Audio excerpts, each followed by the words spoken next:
بسم الله الرحمن الرحيم. إنكار عمران بن حسين رضي الله عنهما عن قبول الإمارة. وأخرج أحمد بن عبد الله بن الصامت رضي الله عنه قال: أراد زياد أن يبعث عمران بن حسين رضي الله عنهما على خراسان فأبى عليه، وقال له أصحابه: أتركت خراسان أن تكون عليها؟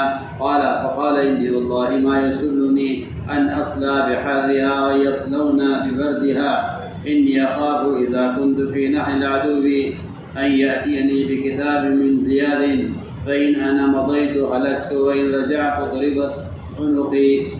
قال: فأراد الحكم بن عمرو الغفاري عليها فانقاد لأمره. فقال عمران: ألا أحد يدعو للحكم؟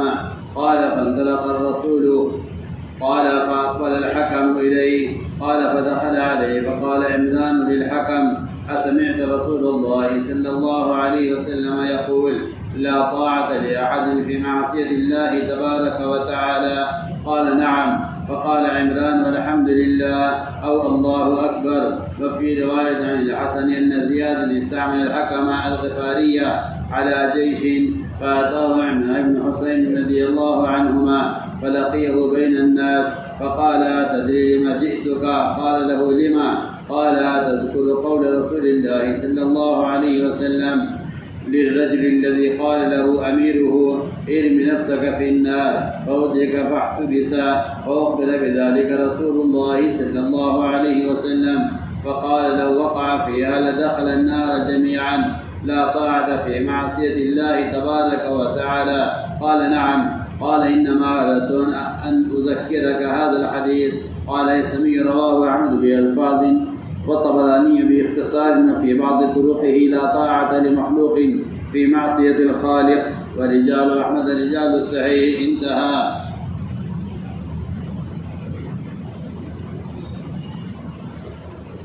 میرے محترم دوستوں کو عزیزوں،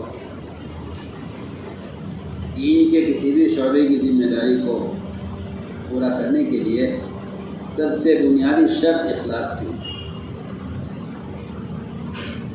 اس لیے کہ اخلاص صرف ریا کی ضد نہیں ہے، بلکہ اخلاص کا تعلق اس سے بھی پہلے امانت سے ہے۔ اخلاص صرف ریا کی ضد نہیں ہے، بلکہ اخلاص کا سب سے پہلا تعلق امانت سے ہے۔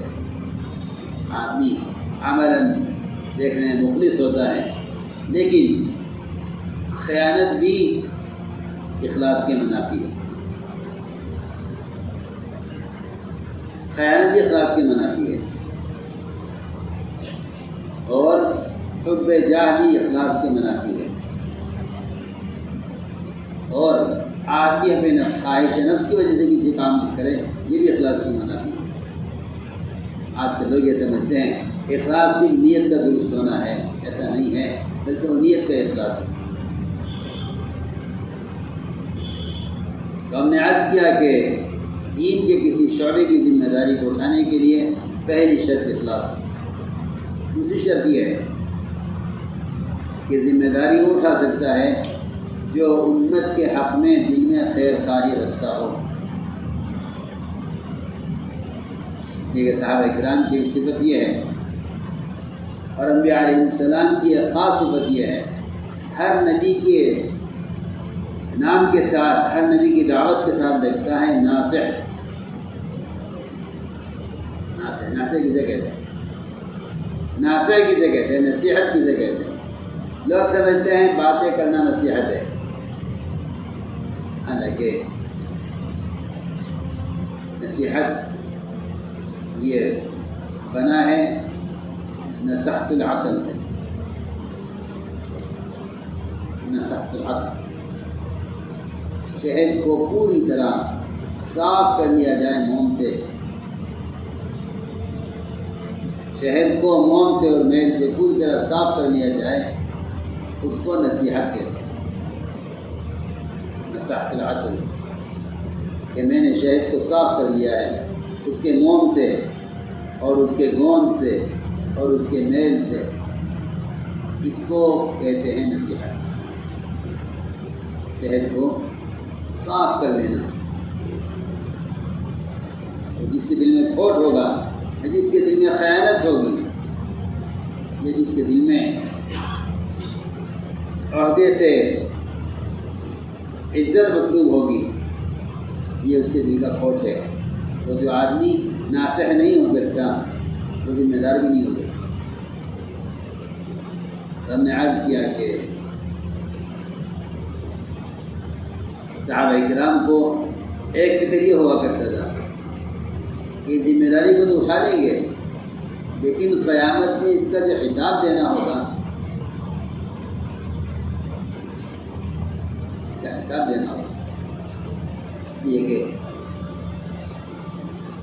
فرماتے ہیں کہ عمارت اور ذمہ داری اٹھانا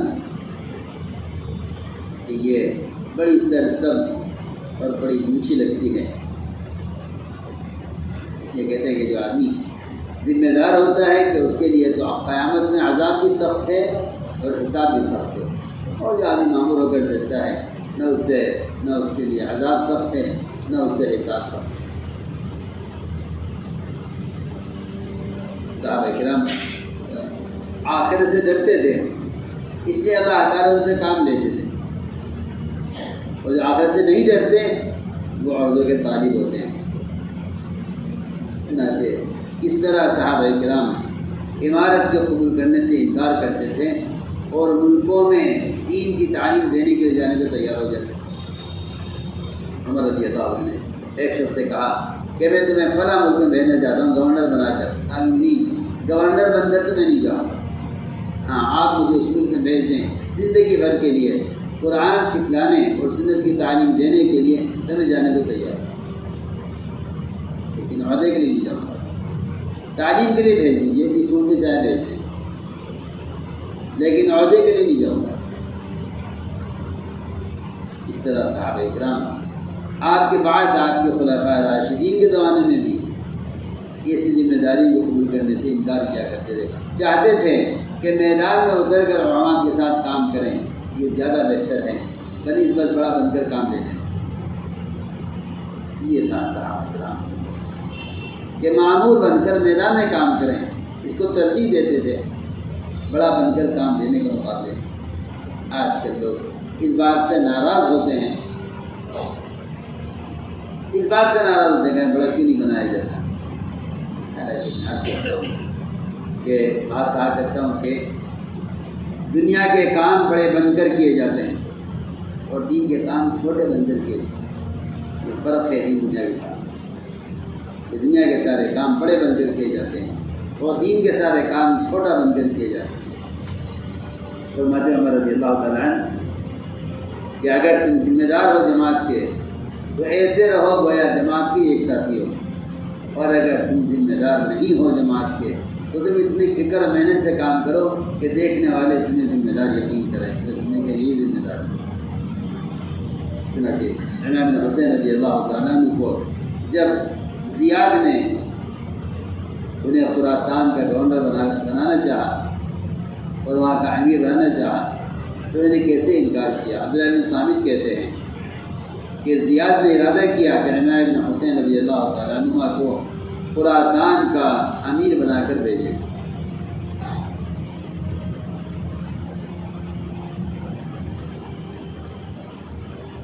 یہ ایران کا شرقی علاقہ تھا، جیسا وہ افغانستان اور بہت زرخیز علاقہ. انہوں نے انکار کر دیا کہ نہیں جی میں تو امیر نہیں بنوں گا خراسان کو، انکار کر دیا. چاچے نے کہا ارے خراسان ایسی جگہ جہاں مال ہی مال ہے اور جہاں خیر ہی خیر ہے، تم نے وہاں کا انکار کر دیا.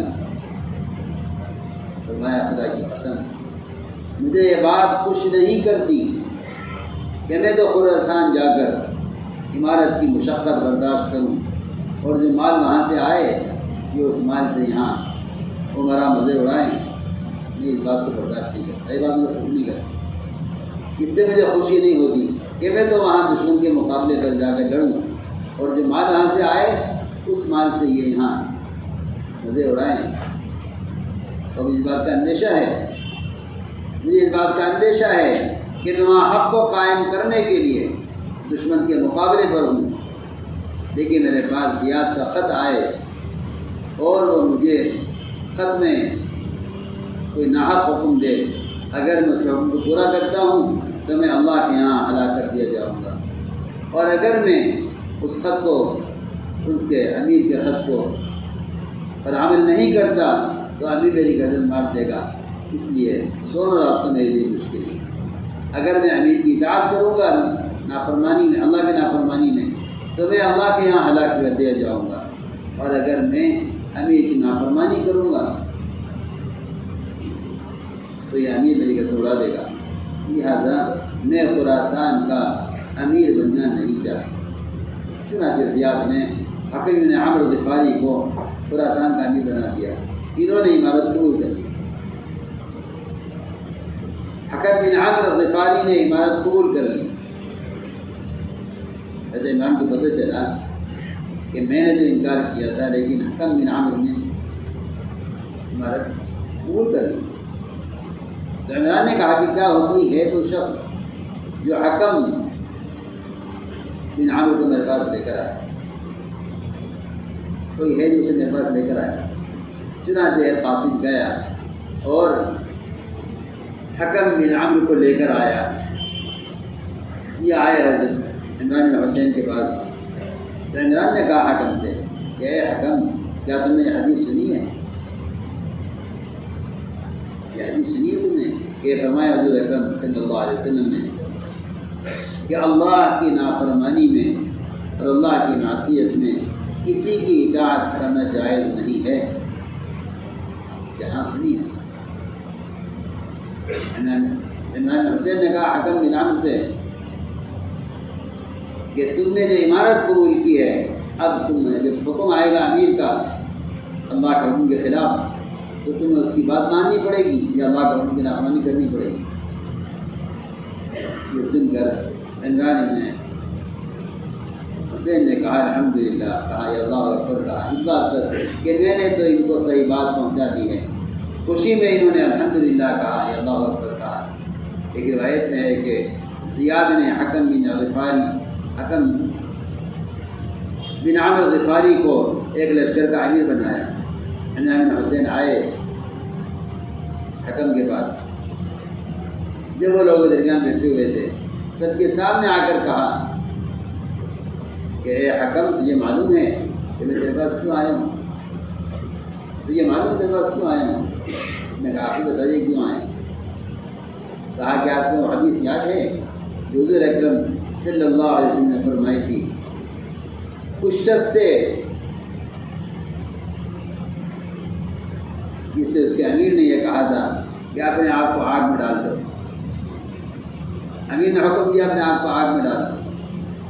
چنانچہ ابھی وہ آگ میں جا ہی رہا تھا امیر کا حکم ماننے کے لیے کہ لوگوں نے اس کو پکڑ لیا اور آگ میں گرنے سے بچا لیا۔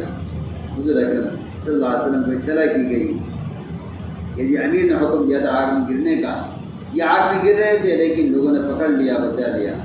آپ نے فرمایا تھا کہ اگر یہ امیر کی اللہ کی نافرمانی میں امیر کی اطاعت کر لیتا تو یہ امیر اور مامور دونوں آگ میں جاتے، دونوں آگ میں جاتے، دونوں جہنم میں جاتے۔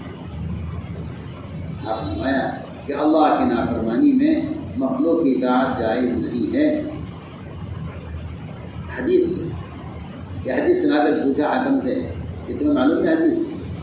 کہا کہ ہاں معلوم ہے۔ تو حضرت عمران بن حسین نے یہ کہا کہ بس اے حکم، میں تمہیں یہ حدیث سنا کر تمہیں یاد دلانا چاہتا تھا کہ ذمہ داری کو قبول کرنے سے پہلے اس حدیث کو یاد رکھنا کہ ہو سکتا ہے کہ امیر تمہیں ایسی بات کا حکم کرے جس میں حاجت کی نافرمانی ہو تو تم ہلاک ہو جاؤ گے۔ میں نے یہ حدیث میں یاد دلانے کے لیے بلایا تھا۔